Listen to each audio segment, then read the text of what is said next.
And purpose. Give your kids good gifts that will never leave because I'll put God in their life when they're rolling with me. Join us on Facebook and Twitter. Praying Power Music. Alright. Our next guest up, his name is Pastor Jacob Chambliss. Alright. So, you're an author. You write books, right? I write books and plays, actually. Oh, alright. Yeah. Alright. So, can you tell it, right now you're promoting your book, and can you tell us a little bit about your book? Well, the book talks about different lifestyles that people have adapted today and the origins of those lifestyles. We see a lot of different things happening in the church and outside the church. And I wanted to write a book that could explain a little bit about where these things started in the Bible, because I've heard people say that, well, I don't see these things in the Bible. Well, the Bible has a lot of different scriptures and references that talk about alternative lifestyles. Okay. So, what inspired you to write the book? Well, the Spirit basically inspires me to write whatever I decide to write. Oftentimes I may wake up 3 or 4 o'clock in the morning and God says, write this. So I'll just start writing, and whatever comes out is what comes out. Okay, amen.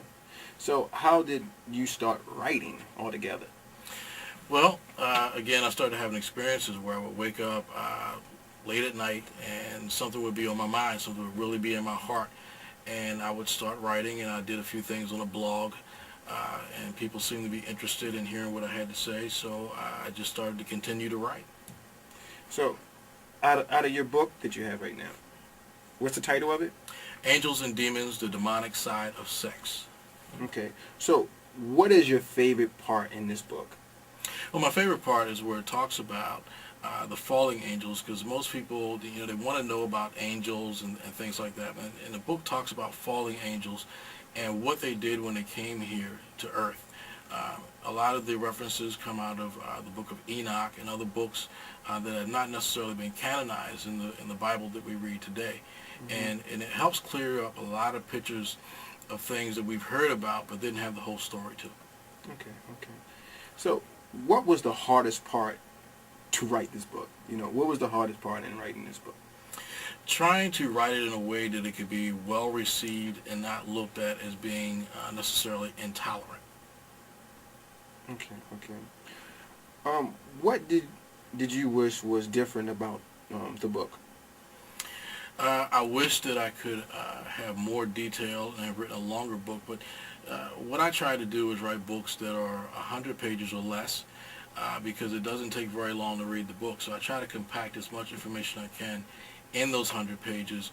But of course, if I could, a book could be 400 or 500 pages. But I wanted to be able to get people who don't ordinarily read to pick this book up and say, hey, I can read this book in just a few hours and be done with it, and not have to take weeks at a time to find out the information. Okay. So what are your favorite books? I like I mentioned, the book of Enoch, of course, the Bible. I've got some writers, books at home that interpret Hebraic thought and things like that. So a lot of my books are generally on studying Hebrew, studying Greek, and explaining, Middle Eastern thought and how they looked at things. Because a lot of times when we're reading the Bible, sometimes we don't understand some things because it wasn't written from a Western perspective. It was written from a Middle Eastern perspective. Mm-hmm. So when you start to read and understand that culture, then you start to understand the Bible just a little bit better. All right. Can I ask you something off the chart? Sure, go right ahead. If you would like to have dinner, let me say, if you could have dinner with a person, dead or alive, who would it be and why? If I was to choose a Bible character, I would maybe say Moses, because I find him to be a very interesting character in the sense that Moses was raised in Pharaoh's house. Mm-hmm. Right? So he was an educated individual who didn't start out believing in God. I would like to ask him questions about what it was like to be raised in Pharaoh's house, because we do know when you study that there are some of the cultures that came from Egypt in the Bible that Moses enacted.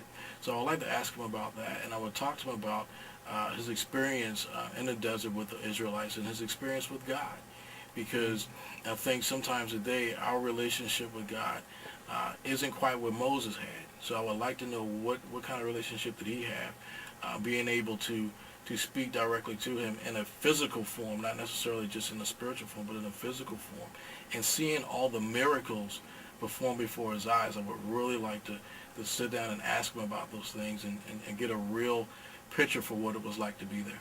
Okay. So how many books have you written? This is my second book. Okay. What's the name of your first one? The first book is Are You a Child of God? And that book was basically a contrast and comparison, because oftentimes I've been places and people talk about they're a child of God, and then they act a different way.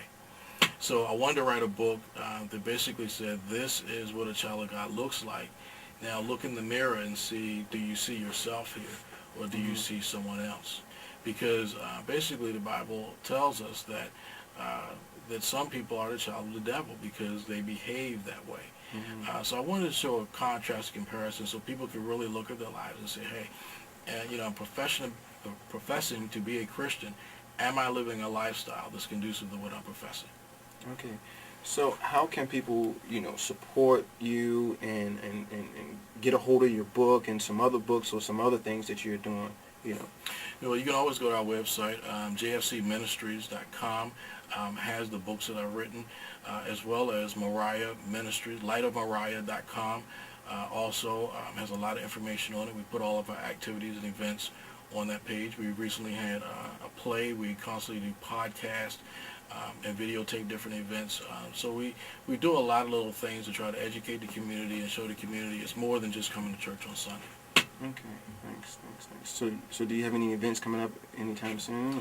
Or? Not anytime soon. We just finished with the play. We just finished releasing this book. And my wife has a CD coming out as well. So our books have been kind of tight here lately, so we're kind of taking a small sabbatical. And I think within the next month or so, we're going to start coming out with some more stuff. But we'll get back to you and let you know what we have going on. Okay. And we really do appreciate you sharing your book with us and having you on the show. I appreciate the opportunity. Thank you. All right, and you're welcome to come back any given time. Look forward to it. All right.